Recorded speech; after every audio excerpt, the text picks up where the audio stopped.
A Casa Branca confirmou que o governo Trump ele quer sancionar, punir o ministro Alexandre de Moraes, que se você sancionar o Moraes, o Brasil vai acordar como se tivesse ganhado, sei lá, uma Copa do Mundo de futebol, a maioria das medalhas de ouro das Olimpíadas. Ou então a gente ia estar em festa, como quando Ayrton Senna vencia algum GP famoso de Fórmula 1. O Brasil vai vibrar.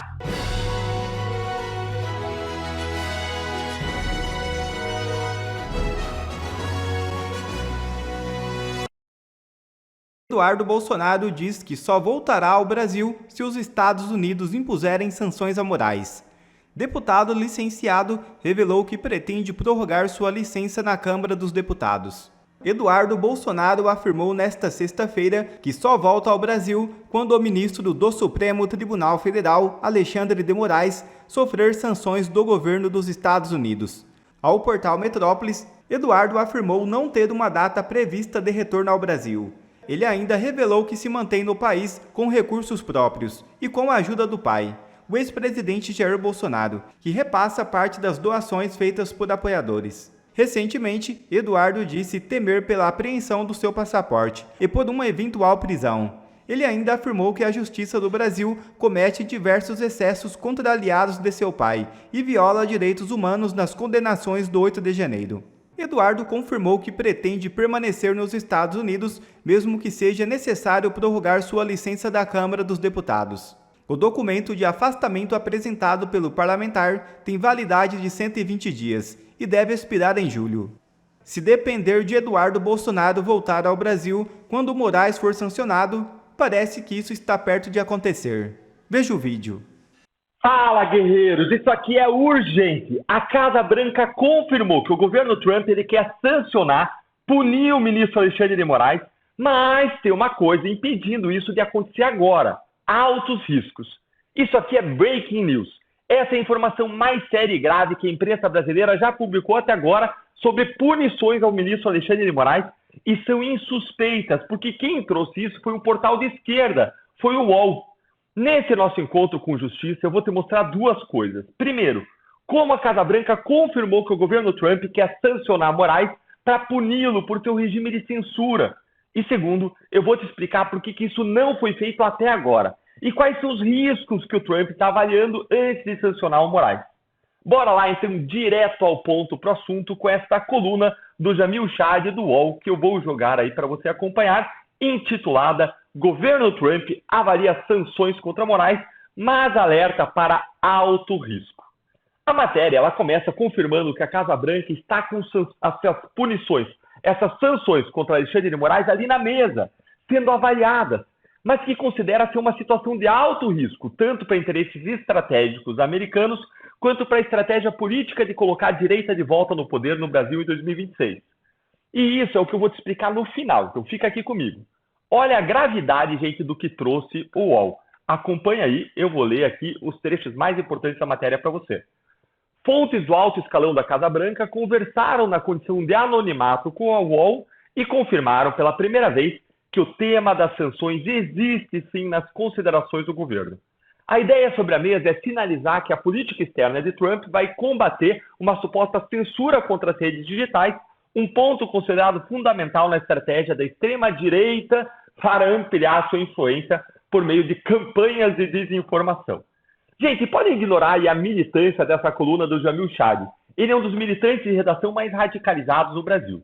Bora apenas para o fato aqui. Qual é o fato importante? O Trump ele quer punir o Moraes porque isso faz parte de um pilar central das suas promessas de campanha e da sua plataforma de governo, que é o combate à censura global. Algo que o Trump está determinado a fazer ao lado de grandes empresários das Big Techs, como Elon Musk, do X, Mark Zuckerberg, da Meta, e não só por uma questão ideológica, por uma oposição ideológica à censura, também porque isso afeta os direitos e os interesses econômicos de cidadãos e de empresas americanas. Basta ver como o Moraes suspendeu o X e a Rumble aqui do Brasil, e isso causou um prejuízo milionário imenso para essas empresas. Só em multas aplicadas ao X, o Moraes mordeu mais de 30 milhões de reais. E aí a coluna mostra uma outra razão pela qual o Trump quer sancionar e punir Alexandre de Moraes. Não é só pelo combate à censura global, mas é também como parte de uma estratégia de colocar a direita novamente no poder no Brasil em 2026, evitar as interferências que foram feitas, especialmente aí a partir da Justiça Eleitoral, dar uma resposta para isso. E, então, existe essa estratégia de colocar a direita novamente no poder com Bolsonaro, porque a eleição presidencial no Brasil é absolutamente estratégica para a direita global, não só aqui em Américas, mas no mundo. E olha, dá uma olhadinha o que a matéria fala aqui, que também vale a pena de conferir. Olha aqui, ó. O Brasil, segundo os assessores da Casa Branca, seria fundamental nesse aspecto e faz parte de uma avaliação mais ampla sobre a tentativa de Washington de dar apoio para que países hoje governados por alas progressistas sejam, nos próximos 2 anos, administrados por aliados de Trump. As eleições do Chile em 2025 e na Colômbia e no Brasil em 2026 são consideradas estratégicas. E por que estratégicas, Iltan?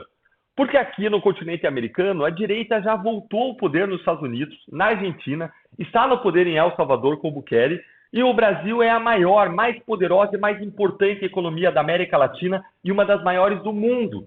Os Estados Unidos, então, precisam de um governo de direita no Brasil para aumentar a cooperação conosco e avançarem as suas agendas de combate, por exemplo, ao narcotráfico, de contenção de ditaduras, de políticos autoritários de esquerda, como Nicolás Maduro. E esses são só alguns dos motivos.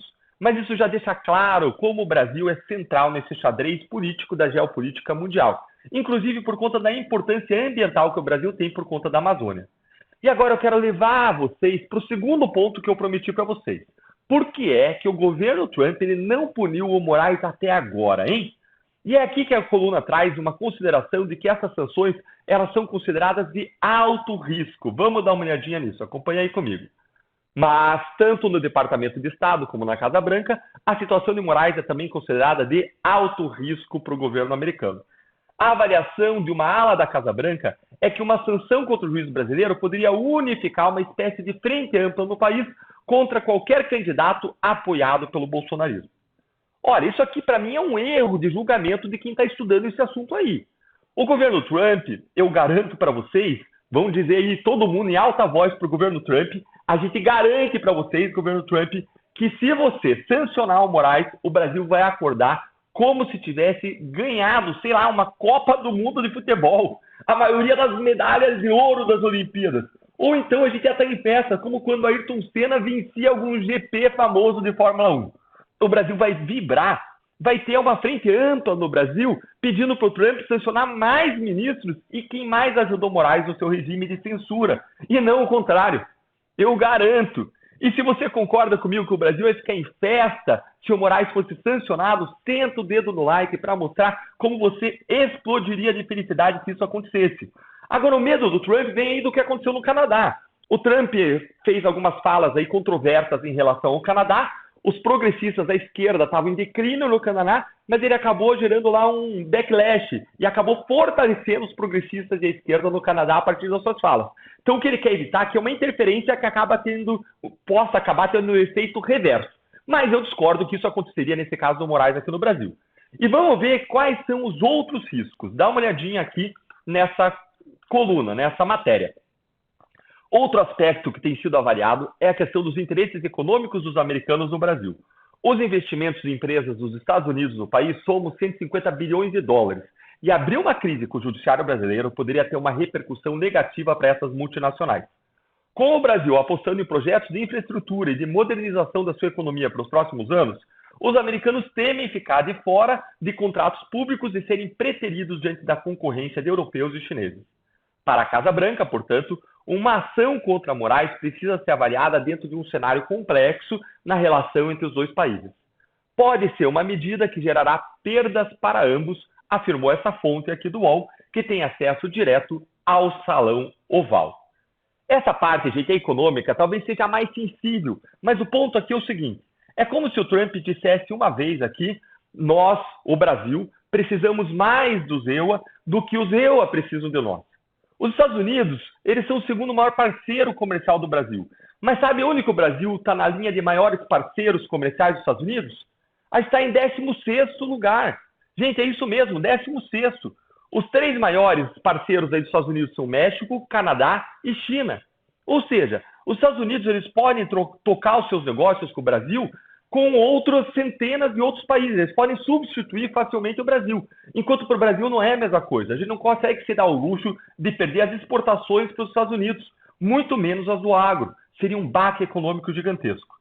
Vocês acham que o agro brasileiro ele vai aceitar perder bilhões de dólares em exportações para os Estados Unidos para o governo Lula defender o Alexandre de Moraes? Eu acho que não. Isso não aconteceria. Não só porque o Lula se veria pressionado a apoiar o agro, ele não gosta do agro, já disse que o agro é fascista, naquelas balelas dele, mas porque o Brasil vai perder economicamente. E o Lula ele precisa que a economia se recupere, vá bem, para ele concorrer, tentar aí ganhar as eleições ano que vem. Então ele não ia cometer esse suicídio político de deixar de apoiar o agro nessas condições. Então, gente, uma pressão aí do agro no governo Lula seria insustentável. E o Moraes ele teria que ser abandonado aí no meio do caminho. Essa é a realidade. E agora, para fechar essa notícia que vai deixar você com um sorriso no rosto no começo do seu final de semana, eu quero terminar ouvindo a sua opinião sobre essa informação bombástica e quentinha. O que você acha? O Trump vai sancionar o Moraes ou ele vai entender que os riscos não compensam? Me conta aí nos comentários o que você acha, eu tenho a minha opinião, mas eu deixo aqui para você um grande abraço e agora eu quero escutar você. A Refit, que patrocinou um evento da revista Veja em New York. Aliás, a coisa mais engraçada é essa, né? Você tá ouvindo as autoridades brasileiras falarem de Brasil em Nova York. Porque quando estão aqui ninguém fala. Coisa de malandro. Então vai lá. A Refit, que financiou o evento da Veja em Nova York ontem, e que teve o presidente do MSTF, Luiz Roberto Barroso, como um dos palestrantes, tem pelo menos 5 processos ativos no STF, onde ele é presidente. Então ele foi lá, bancado pelo dinheiro de uma pessoa que tem 5 processos na corte dele. 5 processos. Isso na época do regime militar, a ditadura terrível, né? Uma ditadura sanguinária. Se o ministro do STF fosse numa festa de aniversário de uma empresa que tivesse um processo no STF, ele já perdia o cargo. Porque existia pelo menos vergonha na cara de disfarçar. A coisa tá tão sem vergonha, que nem disfarçar eles conseguem mais. Não é malandragem? É. Vale destacar que a Refit é a antiga refinaria de Manguinhos, localizada no Rio de Janeiro. Antiga refinaria Manguinhos, agora é a refinaria Mangando do brasileiro. Né? A empresa está em recuperação judicial desde dezembro de 2017 e em seu balanço de 2024 declarou passivos totais de 8,6 bilhões de reais. No entanto, a empresa não considera, nesse montante, os quase 20 bilhões de reais que deve aos estados de São Paulo e Rio de Janeiro. Então nós estamos falando de quase 30 bilhões de passivo, hein? A empresa tem 30 bilhões de passivo e está bancando evento com juiz e governador. Se isso não é corrupção, o que que é? Se isso não é corrupção, o que que é? Alguém me responde em português claro para o povo entender. Se uma empresa quebrada está pagando evento para o presidente do tribunal que ela tem caso ir para lá, mais ainda, para levar junto com o presidente do tribunal que ela tem caso, porque está quebrada, levar o governador do estado para quem ela deve. Mais ainda, para não ter problema, lá em Brasília leva o cara do TCU. Mais ainda, se a empresa está quebrada, de onde veio esse dinheiro para levar esse povo lá? Com qual interesse, já que ela está quebrada? Com o interesse de obter favores? Que é a única coisa que me vem à cabeça, uma empresa quebrada em recuperação judicial, que não é falência, é recuperação. Quer dizer que ela está tentando voltar ao mercado. E ela está tentando voltar ao mercado, fazendo acordo para pagar quem ela deve.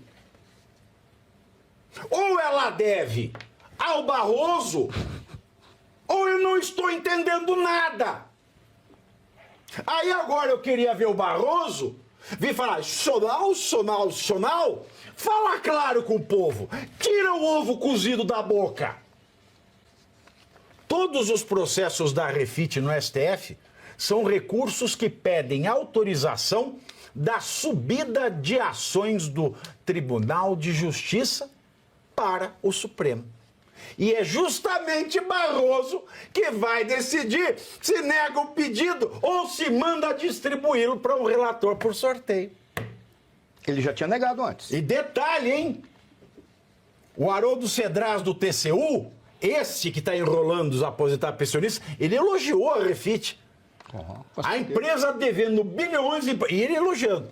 Na saída do evento em New York, Barroso respondeu à cobrança por uma autocrítica dos poderes feita pelo presidente da Câmara. Olha que engraçado.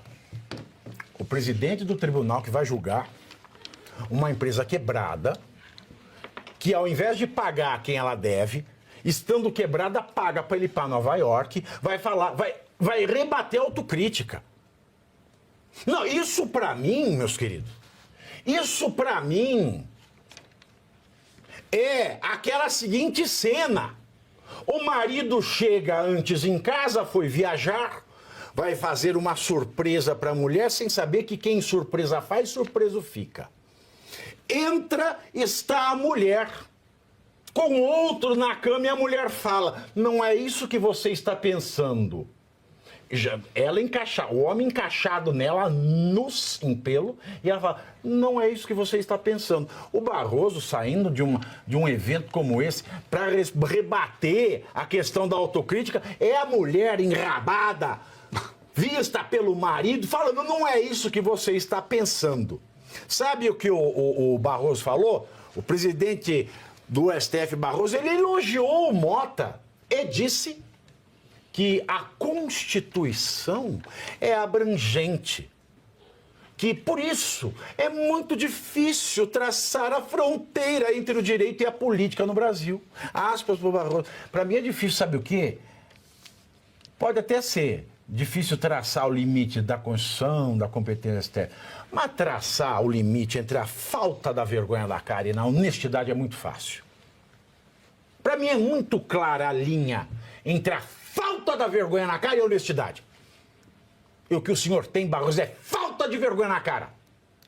Olha o que ele disse, aspas, o Supremo desempenha seu papel de interpretar a Constituição e acho que o faz na medida adequada. Nós temos o arranjo institucional, tem que bingar esse institucional no Brasil, que faz com que grande quantidade de matérias chegue ao Supremo. Mas as relações com os poderes são institucionais e extremamente cordiais. Fecho aspas.